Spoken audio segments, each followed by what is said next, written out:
My name is Maria. I used to live in an apartment complex that was right across the street from a park. The park had a rather large woods and a walking path in it. Shortly after moving in an effort to get more exercise, I started going for hikes on the path before work. I would get up really early at like 5 a.m. and then take a walk before the sun came up and as it would start to rise sometimes. I would then get back home, shower, and get ready for work. I would rarely ever see anybody else when I was walking, and I liked that. One day, I got up a little early, and because of this, had more time before work. I decided to walk a little bit extra and go farther down the path in the woods than where I would usually stop and turn around. It was peaceful and quiet as usual, but then I heard something. It sounded like someone talking quietly in the distance in like a half whisper. I kept on walking, and it started to get louder. I stopped to see where it was coming from. As I listened closely, I heard it again. There was somebody in the woods whispering. Then I realized that they were whispering my name, Maria. I was confused and looked all around. The sun hadn't risen yet, and it was dark out, so I couldn't see much at all. Then they stopped whispering and started repeating my name in their normal voice. I didn't recognize the voice at all. I was so creeped out that I turned back and walked all the way back to my apartment. I looked behind me every so often to make sure that I wasn't followed. Thankfully, I never saw anyone. But after that, I decided to stop hiking before work, and since then, I've started walking on a treadmill instead.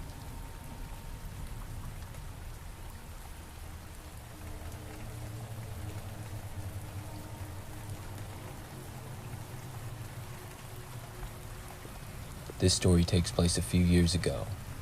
I was on vacation out west and was out every day doing something different. One of my friends, Alex, lived out there, and I met up with him to go on a hike on one of his favorite trails. We got there pretty early in the morning, and it was sort of out near the desert. Not being from the area, it was a fun experience for me out there, because we saw several lizards and even a snake. It was a relatively long path, and also quiet. During the whole time we were out there, we didn't see anybody else, but it was 7 a.m. after all. About an hour in, we noticed something strange though. There was a car that was just off the path, just sitting there. Now the terrain we were on would be possible to drive on, because there weren't many trees and it was mostly just dirt instead of grass. But there were a lot of hills and stuff. It just seemed out of place for a car to be there. Alex and I approached it out of curiosity and looked. The windows on the sides were tinted, so I couldn't really see inside, but as we got within about 5 feet, the engine suddenly started up. I looked in the front window, and I saw a guy with sunglasses on and a hat. The car started driving slowly towards us. Alex and I moved out of the way and watched the car drive right past us, and then speed up down the path. I don't think cars were supposed to drive on the path. It was pretty strange, but we just kept going now that it was gone. The rest of the hike was maybe 30 minutes before we made it back around to where we had started. We got back to the parking lot and to my car, which I had drove us there in. We then noticed that parked directly across from us on the other side of the parking lot was the same car that we had seen on the trail. Alex made a comment about it as we were getting inside my car. Once we were in, I started the engine. We heard the car across from us engine start as well, and we watched it back out. But instead of leaving, the car drove over to us. Once again, I saw the guy with sunglasses driving. There appeared to be another guy in the passenger seat as well. The car stopped next to us, but I backed out and began to leave just then. The car then backed out, turned around, and started to follow us. The car trailed maybe 20 feet behind us for several miles as I drove back to Alex's place. Luckily for us, we had to get onto a busy freeway where there was lots of traffic. This made me feel good because I felt I could lose the car that was following us. As I merged onto the freeway, the car did the same. But shortly after that, I began changing lanes left and right, trying to distance myself from whoever was following us. Because traffic was so thick, eventually, in the sea of cars, they lost us, and I could no longer see them as well. We continued down the busy freeway, and eventually exited several miles later. Thankfully, we didn't see the car the rest of the way back. Alex and I got some food, then I dropped him off at his place, and then went back to the hotel I was staying at. I ended up going out again that night to see more of the area. When I got back, I was getting ready for bed in my hotel. As I just happened to look out the window. When I did, I saw that in the parking lot, there was one car that was running with headlights on. It looked like it was the same car that had been following Alex and I. I couldn't tell very well, but I thought I could just barely see the same guy in the driver's seat with sunglasses. I ran to get my phone and called Alex. I started FaceTiming him, but when I went back to the window to show him, the car was now gone. I didn't see it again after that, and I left town a few days later.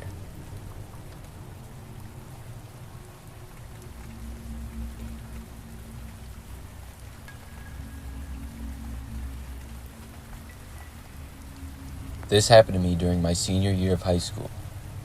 It was the spring semester, and I had taken an elective class called Speed and Agility Development.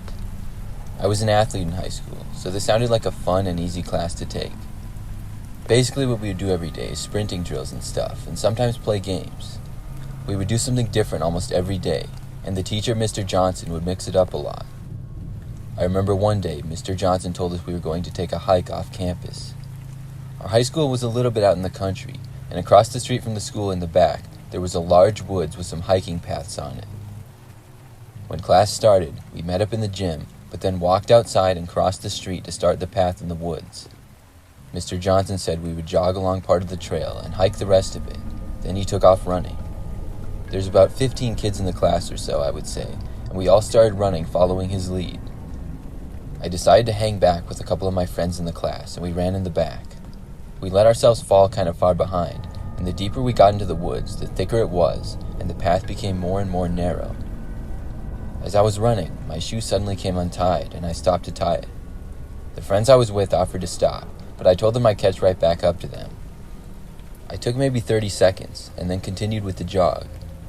I didn't hear anybody else anymore, though. I started to run faster to try to catch back up with the group, but shortly after that, I came up to a stop on the trail that led to 3 different paths. I didn't know which way the rest of the class had gone, so I went with the one in the middle. I started running on it quickly until I was almost out of breath, but saw no sign of anyone. I ran back to where the paths separated again, and this time went a different way. By this point, I was so far behind I had no idea where anyone else was. I jogged along another path for a while, and thought I heard someone, so I began to run faster to catch up with the group. I kept running through the thick woods until I could hear I was closer. Once I thought I could hear the class again, I slowed back up. I saw someone, and that made me feel a lot better, until I got closer. I realized the person I was seeing wasn't in my class. Somebody was walking off the path in the woods to my left, but they looked like a grown man. I was sort of far away, and all I could see between the thick tree branches everywhere was that the man had long black hair and a green shirt. As I got closer, he suddenly stopped and turned around and looked at me. I thought about waving to him or saying hi, but the man instead started running deeper into the woods after he had noticed me. I thought it was strange, but more importantly, I realized that I was now lost in the woods. I didn't have my phone with me because Mr. Johnson never let us bring them to class. I thought maybe the man that I had seen in the woods would know how to get out of here, so I yelled hey to him to see if he would come back. He didn't answer me though, and by this time he was way deeper in the woods. I kept walking, and I figured I would eventually get out of there. I would say like 2 or 3 minutes later though, as I was walking, I started to hear somebody walking behind me just off the path in the woods. I stopped and looked behind me. I didn't see anybody at first, but then just barely could see the man in the green shirt. He was behind a larger tree, and I just barely saw him, but he was there. He wasn't walking now, and I could tell he was trying to hide from me. I turned back, and I just kept continuing on with the way that I had been going. I heard the man walking behind me once more as I did. He was slowly getting closer and closer to me. It was starting to creep me out, so finally, I turned around and looked again. This time, I caught the man as he was nearly on the path, and I watched him duck back behind more trees. I said hi to the man, but in as friendly of a tone as I could. Then I asked the man if he knew how to get out of those woods. The man didn't answer me, or even make any sound at first. Then, without warning, he charged out from his hiding place and started running at me with a crazed look in his eyes. I turned and ran, which was the only thing I could think to do. I was running as fast as I could through the woods, and then down the path with the man hot on my heels. It didn't take long for me to realize that I was faster than the man, but not by a lot. He was pretty quick, and I was sprinting, and when the path would come to multiple different paths, I would choose one at the last second to try to throw the guy off who was chasing me. Eventually, I took a sharp turn to the left. I briefly went through some thick brush and woods, and then back onto another path. The man seemed to go into a different direction, and then he seemed to stop where he was. I continued quietly down the path that I was on. I thought I had finally lost the guy. However, when I turned the corner, I saw the path was leading me right up to a pond. There was a very small dock on it, and thick woods surrounded the pond by all directions. I then heard noises in the woods coming closer. It had to be the man again. Sure enough, I saw him walking at a fast pace towards me. He was coming at an angle to the right, and without hesitation, I sprinted back to the left down the opposite way of the path that I was on. I kept running and running, going back down each way that I had already gone, hoping I would eventually find a way out. I heard the man running behind me almost the whole way. I kept on running, and eventually I stopped hearing the man so closely. My running slowed down to a more manageable jog, and I kept going. I was going back down every path I had been on, and finally I saw an opening of the path. I had made it back to where we had originally started the hike as a class. I didn't know what time it was or where the rest of the class was, but I decided to just go back to the school anyways. I made it back, and within maybe 10 minutes I saw the rest of the class coming. I ran to my friends, and it turns out nobody really noticed I was gone besides the couple of friends I had been with. They just assumed I ditched class. I was happy to make it back all right, because those woods were way bigger than I thought they were, and whoever that guy was after me for some reason.